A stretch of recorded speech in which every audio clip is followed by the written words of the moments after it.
Oil pulling அது எப்படி பண்ணுறது? காலையில் எழுந்ததும் எதுவும் சாப்பிடாமல் இதயம் வளத்தை வாயில ஊத்தி நல்லா கொப்பளிக்கணும், அப்புறம் அதை துப்பிடணும். இதுதான் ஆயில் புல்லிங்.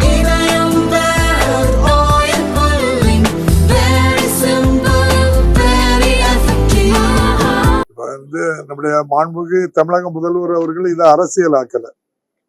உங்களுக்கு எல்லாத்துக்குமே நீங்க பத்திரிகையாளர்கள் உங்களுக்கு எல்லாம் நன்றாக தெரியும். 2002ஆம் ஆண்டு அனைவருக்கும் கல்வி, கட்டாய கல்வி 1 வயசு முதல் 14 வயது வரை உள்ளவர்கள் மாணவ மாணவிகளுக்கு கட்டாயமாக கல்வி கொடுக்க வேண்டும் என்பதற்காக ஒரு சட்டம் உருவாக்கப்பட்டது. அதுதான் அனைவருக்கும் கல்வி, அதுதான் சமக்கர சிக்ஷா அபியான் என்கிறது. அந்த திட்டத்தின் மூலம் தமிழ்நாட்டில் 20,000க்கு மேற்பட்ட ஆசிரியர்கள், மற்ற பணியாளர்கள், 40 லட்சத்துக்கு மேற்பட்ட மாணவ மாணவிகள் பயன்படுகின்றார்கள். அதுக்கு ஒன்றிய அரசு 60% நிதியும் மாநில அரசு 40% நிதியும் வழங்குவது. அந்த ஒன்றிய அரசு வழங்குகின்ற 2152 கோடி ரூபாயை ஏன் விடுவிக்கவில்லை என்றுதான் கல்வி அமைச்சர் கேட்கிறாங்க, கல்வியாளர்கள் கேட்கின்றார்கள். நேற்று நம்முடைய மாண்புமிகு முதல்வர் கூட மாண்புமிகு பாரத பிரதமருக்கு கடிதம் எழுதியிருக்கிறார்கள், இந்த நிதியை விடுவீங்கள் என்று கேட்கின்றோம். ஆக இது ஒரு அரசியலமைப்பு சட்டத்துக்கு உட்பட்டு பாராளுமன்ற நடைமுறையில அந்த சட்டமா உருவாக்கப்பட்டு அதன்படி நடைபெறுவது கட்டாய கல்வி. 1 முதல் 8 வரை உள்ள படிக்கின்ற மாணவ மாணவிகள் இடைநிறுத்தம் இல்லாமல் அவர்களுக்கு கல்வி கொடுப்பதுதான் கட்டாய கல்வி. ஆக இதற்கும் நீங்க சொல்லிய தேசிய கல்விக் கொள்கை, நியூ எஜுகேஷன் பாலிசி, அதுக்கும் எந்த சம்பந்தமும் கிடையாது, அது தனி. அதே போல PM ஸ்ரீ அது தனி. நம்முடைய மாண்புமிகு ஒன்றிய அமைச்சர் தர்மேந்திர பிரதான் அவர்கள் 3ஐயும் இணைக்கிறாங்க. இதுல கையெழுத்து போட்டாதான் அதுல தருவாங்கிறது. இது கட்டாய கல்வி தனி, அதுபடி கொடுக்க வேண்டிய நிதியை கொடுக்கணும். அதே போல நியூ பாலிசி எஜுகேஷன்ல ரொம்ப சிம்பிளா சொல்றேன், அந்த பாலிசி எஜுகேஷன் என்ன சொல்றது, 3, 5, 8 அந்த 3, 5, 8 வகுப்புல யாராவது தேர்ச்சி பெறவில்லை என்றால் அவருடைய தாய் தந்தையர் செய்கின்ற தொழிலுக்கு செல்லணும் அப்படின்னு சொல்லியிருக்காங்க. அதை நம்முடைய மாண்புமிகு முதல்வர் அவர்கள் ஏற்றுக்கொள்ளவில்லை. 3, 5, 8 வகுப்புல தேர்ச்சி பெறலைன்னா இன்னொரு ஆண்டு படிக்க வச்சு அதுக்கு காலை சிற்றுண்டி மதிய உணவு கொடுத்து படிக்க வச்சு என் பிள்ளைய உயர் கல்விக்கு கொண்டு வருவேன். நிச்சயமாக புதிய கல்விக் கொள்கை அடிப்படையில நான் அதை ஏற்றுக்கொள்ள மாட்டாங்க. இதை ஏற்றுக்கொண்டு 2022 பீகார் மாநிலம் ஏற்றுக்கொண்டது. பீகார் மாநிலம் 2022 ஏற்றுக்கொள்ளும் போது நீங்க பள்ளி கல்விக்கு வந்தவர்கள் 51% பேர் 12வது வகுப்பு வந்தாங்க. இதை ஏற்றுக்கொண்ட பிறகு இப்போ இந்த ஆண்டு நீங்க கணக்கெடுத்து பாருங்க, 31% தான் வந்திருக்காங்க. 20% 3, 5, 8 ஃபெயில் ஆனவங்களை வீட்டுக்கு அனுப்பிட்டாங்க. அது போல சாமானிய மக்கள் ஏழை வீட்டு பிள்ளைகளை படிக்க விடாம கூலி தொழிலுக்கு அனுப்புகின்ற திட்டம் தான் புதிய கல்விக் கொள்கை. ஆகவே நம்முடைய மாண்புக்கு முதல்வர் அதை ஏற்றுக்கொள்ள மாட்டேன் என்று தெளிவாக சொல்லிவிட்டார். இன்னொன்று PM Shri prime minister school for rising India அப்படின்னு சொல்லி ஒரு திட்டம். அந்த திட்டம் என்ன சொல்றது அப்படின்னு உங்களுக்கு தெரிஞ்சிருக்கும். நான் இன்னொரு விளக்கம் சொல்றேன். இந்தியா முழுவதும் சுமார் 16,000 பள்ளிக்கூடங்களை ஆரம்பிக்க போறாங்க PM ஸ்ரீ. எப்படி ஆரம்பிக்காங்கன்னா ஒவ்வொரு மாநிலத்திலும் அந்தந்த மாநிலம் அரசு நடத்துகின்ற அரசு பள்ளிகளில் மிகச்சிறந்த பள்ளிகளை அவர்கள் தேர்ந்தெடுத்து, இப்ப தமிழ்நாடு எடுத்துக்கிட்டீங்கன்னா ஒரு கல்வி மாவட்டமாகவோ அல்லது ஒரு வருவாய் கோட்டமாக அல்லது ஒரு வருவாய் மாவட்டமாக கிட்டத்தட்ட 300 பள்ளிக்கூடத்தை எடுப்பதாட்டு உத்தேசப்பட்டிருக்காங்க. அந்த 300 பள்ளிக்கூடத்திலையும் நல்ல இடம், நல்ல உள்கட்டமைப்பு, நல்ல ஆசிரியர்கள், நல்ல நிறைய மாணவ மாணவிகள் படிக்கின்ற பள்ளிக்கூடம். உதாரணமா சொன்னா நம்ம கல்லணை நம்ம திருநெல்வேலி மாவட்டத்துல கல்லணை ஸ்கூல்ல எடுத்துக்கிடுங்க. 3000 4000 பிள்ளைகள் படிக்கும்.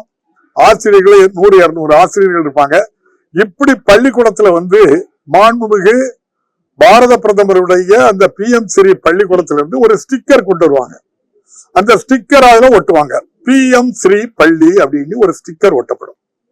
அப்படி ஒரு 300 பள்ளிக்கூடத்துக்கு இந்த ஸ்டிக்கர் ஒட்டி தமிழ்நாடு அரசு நடத்துற பள்ளி, நம்ம சம்பளம் கொடுக்கிற பள்ளி, நம்ம கற்றுக் கொடுக்கிற பள்ளி, அந்த பள்ளிக்கூடத்துல ஒரு ஸ்டிக்கரை ஒட்டிட்டு இந்த பள்ளிக்கூடத்துல இன்று முதல் இது PM Shri fund, PM Shri கல்வி நடத்துற பள்ளிக்கூடம் அப்படின்னு சொல்லி அந்த பள்ளிக்கூடத்துல 1ல இருந்து 5 வரை தமிழ் படிச்சுக்கலாம் தாய்மொழி. அதுக்கு மேல இந்தியும் சமஸ்கிருதமும் படிக்கணும். இது உங்களுக்கு எப்படி உங்களுக்கு புரியுதோ புரியலையோ எனக்கு தெரியுது. இது நம்முடைய தமிழ அழிக்கைக்கு அவங்க வெளிப்படையா என்ன சொல்றாங்கன்னாக்கி இந்தியா இன்னொரு மொழியை ஏன் கற்றுக்கொள்ள கூடாது, ஏன் படிக்க விட மாட்டேங்காங்க.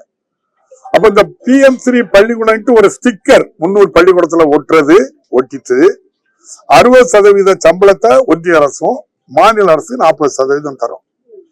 எப்படி கடந்த அக்டோபர் மாதத்திலிருந்து 100 நாள் வேலை திட்டத்துக்கு 60% ஒன்றிய அரசு தரணும், அதை நிறுத்திட்டாங்க. எப்படி சர்வ சிக்ஷா அபியான் அனைவருக்கும் கல்வி திட்டத்துக்கு 60% தர வேண்டிய பணம் 2152 கோடி ரூபாய் தரல, நிறுத்திட்டாங்க. அதே போல இப்படி ஸ்டிக்கரை ஒட்டி அந்த பள்ளிக்கூடத்துக்கு 60% நிதியை தாரேன் அப்படின்ட்டு சொல்லிட்டு இது போல நிறுத்திடுவாங்க.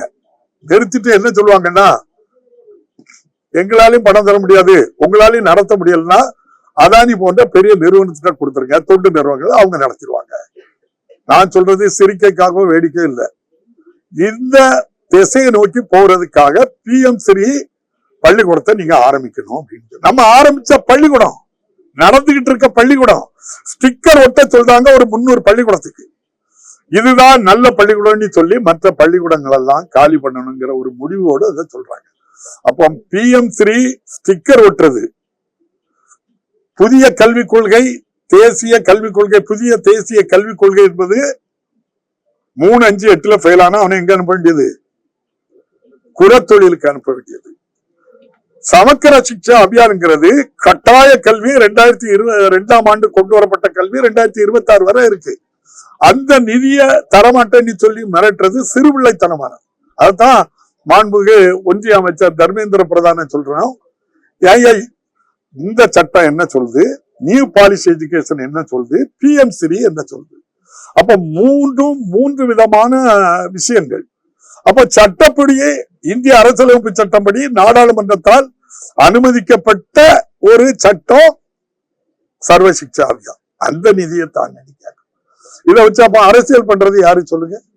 இன்னைக்கு தோன்றிய மொழி இல்ல, உலகில் தோன்றிய முதல் 3 மொழிகளில் தமிழ் மொழி இன்றும் அழியாமல் இருக்கின்ற மொழி. தமிழ்நாட்டில் தோன்றிய, இந்தியாவில் தோன்றிய மொழி, மலேசியாவில் 2வது மொழி, சிங்கப்பூர்ல ஆட்சி மொழி, சிலோன்ல ஆட்சி மொழி, கனடாவில் ஆட்சி மொழி, பல மாநில நாடுகளில் ஆட்சி மொழியா இருக்கிறது. அப்போ இப்படிப்பட்ட ஒரு தொன்மையான மொழி, உலகில் முதலாக செம்மொழி அந்தஸ்து பெற்ற மொழி இந்த தமிழ் மொழி. இதை அழிப்பதற்குத்தான் இந்தி படிக்கணும் அப்படிங்கிறது. இந்திய 3வது மொழியா கற்பதற்கல்ல, இந்திய மட்டும் படித்து தமிழை அழிக்கிறதுக்காக பண்றாங்க.